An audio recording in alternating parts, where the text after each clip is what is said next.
आपकी यूनिट का पहला चैप्टर है आवृत बीजी पादपों में जनन, जिसे बोलते हैं reproduction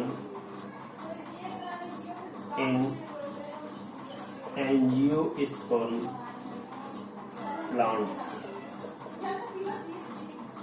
reproduction in angiosperm plant. अब एंजियोस्पर्म पादप कौन से होते हैं? देखिए, आपने एंजियोस्पर्म के अंदर 11वीं क्लास में पढ़ा होगा कि ऐसे पादप जो पुष्पों का निर्माण करते हैं, अर्थात आपके जो पुष्प धारण करते हैं उन्हें एंजियोस्पर्म कहते हैं। पुष्प से बीजांड विकसित होता है, बीजांड से फल, फल से बीज निकलते हैं, तो ये पीढ़ी होती है। अब इसके कुछ जनरल कैरेक्टर हैं, जैसे फर्स्ट कैरेक्टर ले लीजिए आप, द्विगुणित बीजाणुद्भिद। द्विगुणित बीजाणुद्भिद मतलब होता है कि स्पोरोफाइट पादप होते हैं, इनमें एक अस्पष्ट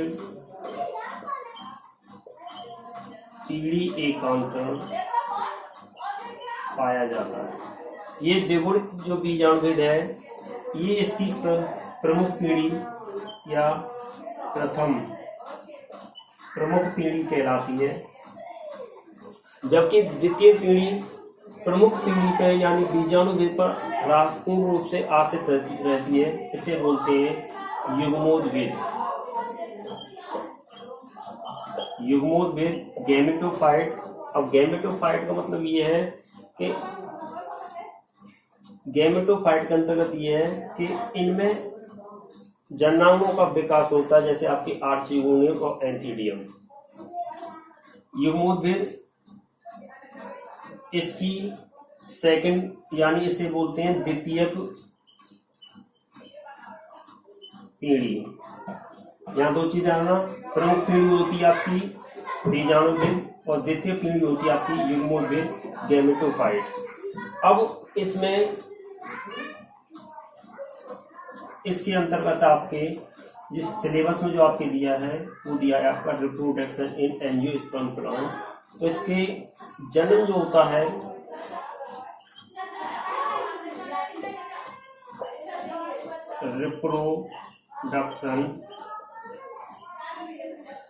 रिप्रोडक्शन जो होता है वो मुख्यतः आपके दो प्रकार का होता है। नंबर फर्स्ट पर रहा आपका अलैंगिक जनन, जिसे बोलते हैं असेक्सुअल रिप्रोडक्शन। नंबर सेकंड है आपका लैंगिक जनन, जिसे बोलते हैं सेक्सुअल रिप्रोडक्शन।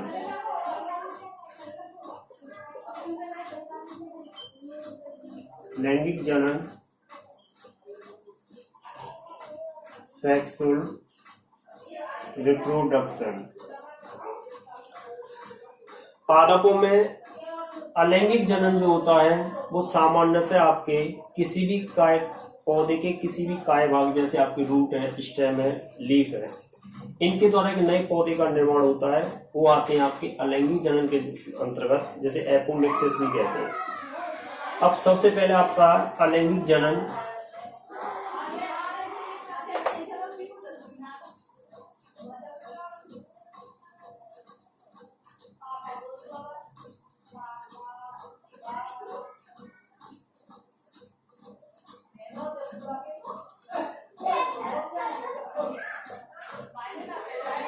अलैंगिक जनन असेक्सुअल रिप्रोडक्शन। अलैंगिक जनन की पादपों का डेफिनेशन आप दे सकते हो तो इस प्रकार से बना सकते हो कि अलैंगिक जनन पादपों में पुनरुत्थ भवन की अपार क्षमता होती है, जिसके अंतर्गत आपके तना, पत्ती और आपके जड़ के द्वारा एक नए पादप की उत्पत्ति होती है। यहाँ पर आपके अलैंगिक जनन में असेक्सुअल रिप्रोडक्शन को असंग जनन भी कहा गया है। असंग जनन जिसे बोलते हैं एपोमिक्सिस। एपोमिक्सिस का मतलब ये होता है कि एपोमिक्सिस बिना निषेचन के पादप का निर्माण होना अब एपोमिक्सिस के अंतर्गत आता है। अब इसमें एपोमिक्सिस है, इसकी जो प्रजाति होती है अर्थात कह सकते हैं इसकी जो संतति है वो आपकी मदर सेल्स के समान होती है, अर्थात इसे हम कह सकते हैं कि क्लोन होता है। जो संततियां प्राप्त होंगी वो आपकी क्लोन तैयार होंगी। क्लोन, अब क्लोन की डेफिनेशन ये होगी कि क्लोन क्या होते हैं। एक नंबर पूछा जाता है कि ऐसी संततियां जो आप अपनी मातृ कोशिका से संरचनात्मक, जैसे बोलते हैं स्ट्रक्चरल, और दूसरा है आपका आनुवंशिकी रूप से समान होती है, उसे ऐसी संततियां आपकी क्लोन कहलाती हैं। डेफिनेशन में दोबारा बोल देता हूं कि ऐसी संततियां जो जनक कोशिका समान अर्थात संरचनात्मक व क्रियात्मक या कह सकते हो आनुवंशिक रूप से समान होती है वह क्लोन कहलाती है।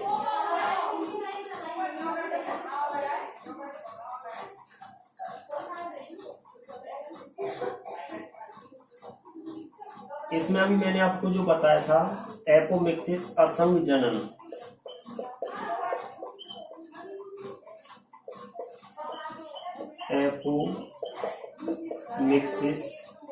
एपोमिक्सिस बिना निषेचन के या बिना युग्मक संलयन के संततियों का निर्माण जो होता है वो एपोमिक्सिस कहलाता है।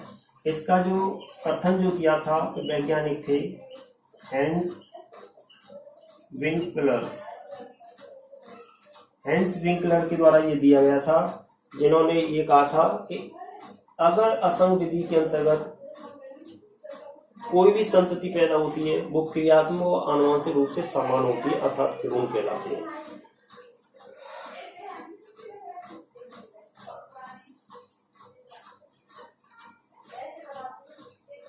अब आवृत बीजियों में अलैंगिक जनन, अभी हम अलैंगिक जनन पढ़ रहे हैं। अलैंगिक जनन आपके दो प्रकार का होता है, वह दो प्रकार है, एक आपका अनिषेक बीजता और दूसरा आपका कायिक प्रवर्धन।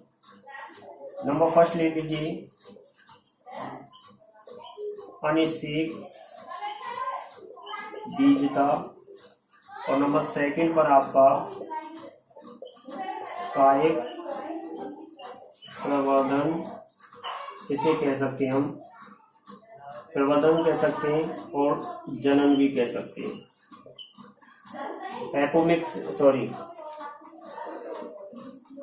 कायिक प्रवर्धन, प्रोपोगेशन या रिप्रोडक्शन, बात एक ही है, कुछ भी कह लीजिए। अब अनिषेक बीजता क्या होती है कि ऐसे पादप या ऐसे पादपों का समूह जिनमें आपके पादपों की जो उत्पत्ति होती है वो बीजों से होती है, किंतु इसमें भ्रूण का निर्माण या भ्रूण परिवर्तन की क्रिया अनुपस्थित होती है, अर्थात युग्मक संलयन नहीं होता।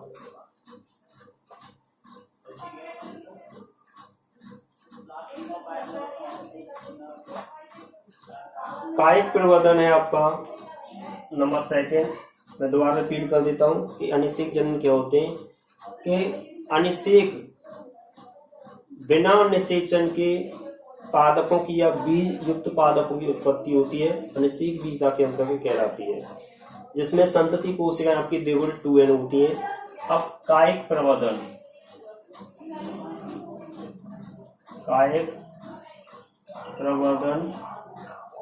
ऑब्लिक कर दीजिए जनन।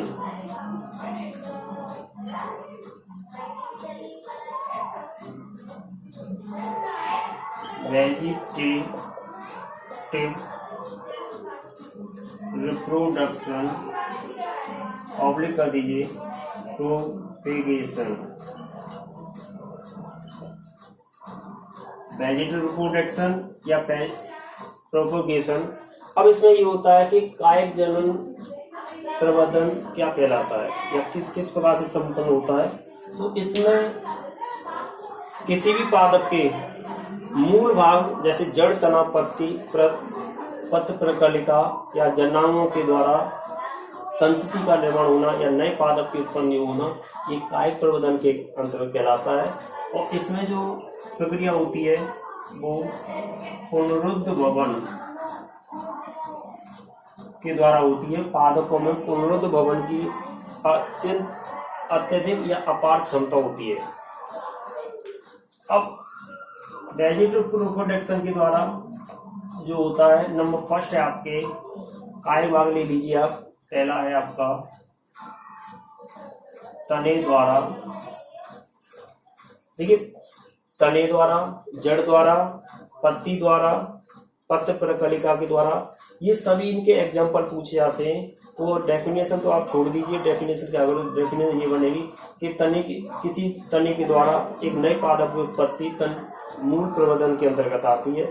अब इसमें तने से कौन कौन से पादप आप उगा सकते हो या कौन कौन सी फसल उगा सकते हो। तो तने के द्वारा जो होती है आपकी, पहला है आपका प्रकंद, ये मैं एग्जांपल ही दिखा रहा हूं सिर्फ। प्रकंद जो होता है उसमें आता है एग्जांपल आपका आलू। दूसरा है आपका कंद,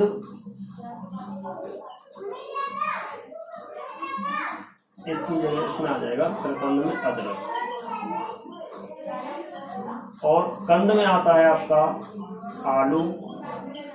इसके अतिरिक्त आपके सल्ककंद,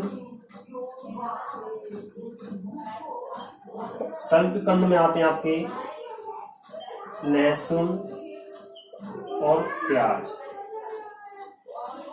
लहसुन प्याज आपके सल्ककंद के अंतर्गत आते हैं। और एक और है आपका घनकंद।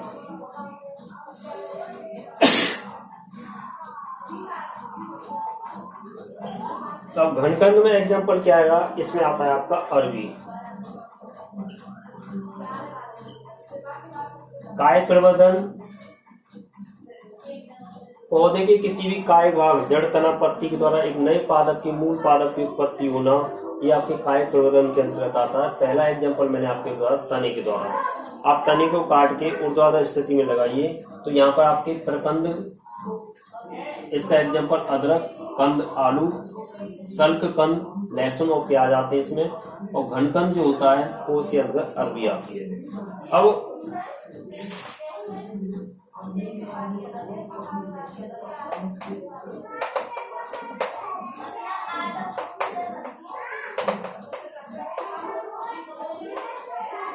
और भी एग्जांपल है इसके, ऊपरी भूस्तारिका, अंत भूस्तारिका,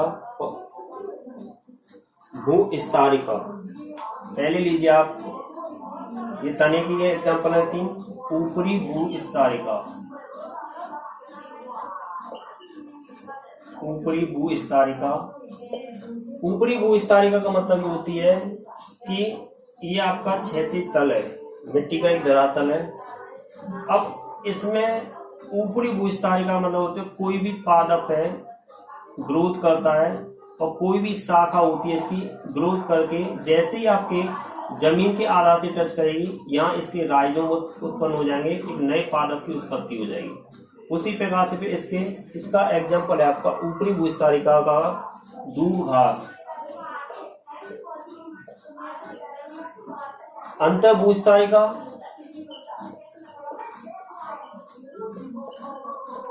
अंत भूस्तारिका, ये तो आपका ऊपरी भूस्तारिका का एग्जाम्पल बताया था। अंत भूस्तारिका मतलब ये होता है कि अगर कोई पादप है, इसके स्टेम जैसे ही जमीन से ऊपर उठते हैं, नोड के द्वारा या पर्व संधि के द्वारा एक नए पादप की उत्पत्ति होती है।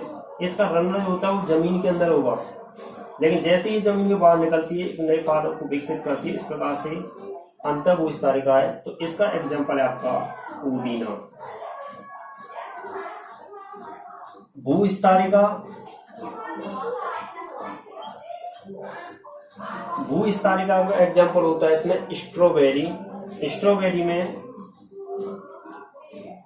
ये लता होती है, लता जैसी संपर्क में आती है एक नए पादप को विकसित कर देती है। इसे मूल भाग से अलग करके इसका अलग पौधारोपण कर दिया जाता है। तो इसमें आ जाएगा आपका स्ट्रॉबेरी। ये सभी एग्जाम्पल है आपके तने के द्वारा। अब तने के अतिरिक्त आपके अब एग्जाम्पल आते हैं कि जड़ों के द्वारा। ये तो काय के जनन में आपने पढ़ लिया कि तने के द्वारा किन किन पादपों को विकसित किया जा सकता है, उत्पन्न किया जा सकता है। अब कुछ ऐसे भी एग्जाम्पल है कि जड़ का मूल कर्तन या जड़ का छोटा सा टुकड़ा काट के मिट्टी में दबाने से उस जड़ के द्वारा एक नए पौधे की उत्पत्ति होती है, तो बाई रूट्स या जड़ द्वारा। नंबर सेकंड है जी, जड़ के द्वारा जो होते हैं, तो जड़ में एग्जाम्पल है जैसे आपके नीम है, शीशम है, अमरूद है, नींबू है, ये सभी जड़ के आते हैं। तो इसमें पहला है आपका काष्ठीय पौधों की जड़ें। काष्ठीय पौधों की जड़ें, काष्ठीय पौधों की जड़ों में आपके नीम, चमेली और शीशम। आप भी एग्जाम्पल सोच सकते हो, नीम, चमेली, शीशम, ये काष्ठीय पौधों की जड़ें होती हैं जो नए पादप को विकसित करती हैं। दूसरा आपका कंदमूलों की अपस्थानिक कलिकाओं के द्वारा, जो कंद होते हैं उनकी मूल की अपस्थानिक कलिकाओं के द्वारा एक नए पौधे की उत्पत्ति होती है, उसमें आ जाते हैं आपके, पहले लिख दीजिए। नंबर सेकंड है आपका कंदीय मूल या कंदमूल की अपस्थानिक कलिका द्वारा। तो इसमें आ जाते हैं आपके शकरकंद और आपके एस्पेरेगस। एस्पेरेगस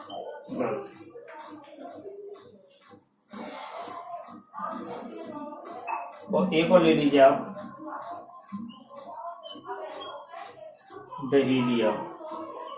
ये जड़ों के द्वारा होती है। जैसे आप तने को काट के मिट्टी में उर्वरा स्थिति पे लगा देते हो, उसी प्रकार से जड़ को काट के एक नए पौधों को उत्पन्न किया जा सकता है। अब इसके बाद आते हैं आपके पत्तियों के द्वारा भी नए पौधे की उत्पत्ति होती है। तो पत्तियों के जो एग्जाम्पल है वो आपके दो है। एक तो आपका पत्थर चट्टा जिसे बोलते हैं ब्रायोफिल्लम, और दूसरा आपका बिगोनिया। याद आपको रह जाएगा कि ब्रायोफिल्लम है और आपके बिगोनिया है। लेकिन यहाँ एक चीज ध्यान देने की बात है कि पहला लीजिए आप पत्थर चट्टा जिसे बोलते हैं ब्रायोफिल्लम। ब्रायोफिल्लम में जो पौधे की उत्पत्ति होती है, ये कोई लीफ है,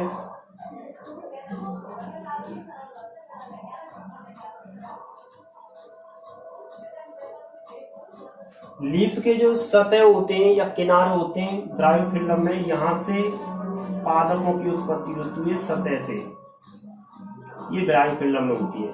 तो आप लिख सकते हो पत्थर चट्टा ब्रायोफिल्लम में सतह के किनारों से, सतह के किनारे से। जबकि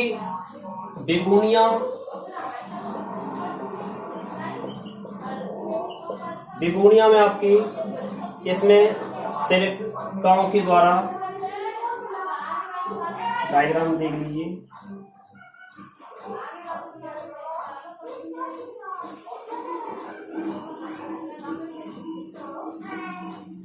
यहाँ इसमें सतह के किनारों पे हो रही थी, यहाँ इसके जो पर्ण बनते हैं ये सिराएं हैं, तो यहाँ से पादपों की मूल उत्पत्ति होती है। ये बेगोनिया का एग्जाम्पल है। अब पत्ती तक आ गया। इसके अतिरिक्त अब एक और रह जाएगा आपके जननांगों के द्वारा।